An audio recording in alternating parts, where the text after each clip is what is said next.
Riche en protéines et en fibres, la luzerne est un fourrage incontournable pour une alimentation équilibrée des vaches laitières, moutons, chèvres, chevaux et même les lapins. Alors Jean-Charles, en ce moment, tu utilises de la luzerne que tu as autoproduit. Pour Jean-Charles, éleveur laitier en Champagne-Ardenne, la luzerne a beaucoup d'intérêt.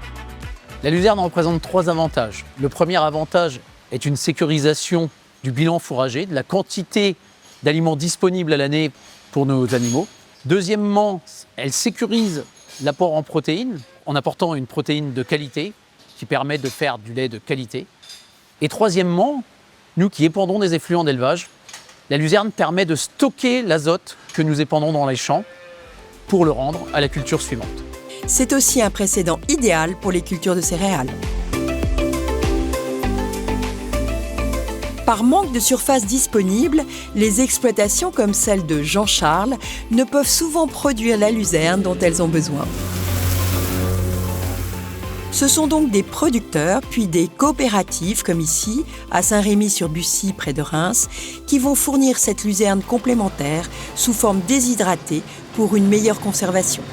Alors, le chantier de récolte se décompose en 3 étapes. Une première étape de fauche, sur laquelle on va poser la luzerne au sol pour profiter du vent et du soleil et pour l'aider à sécher.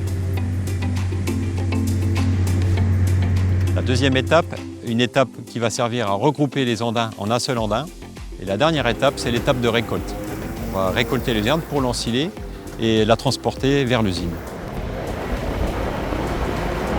On va produire de la chaleur. On va faire passer cette chaleur à travers un flux de luzerne qui, en étant associé à cette chaleur, va se sécher, va se déshydrater.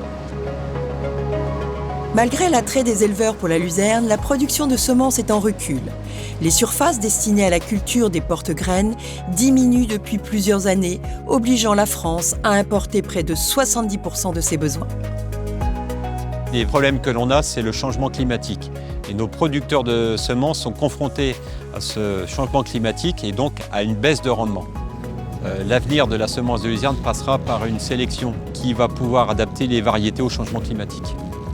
La luzerne française est une alternative aux importations de protéines végétales comme le soja. Relancer cette filière est un enjeu environnemental et de souveraineté.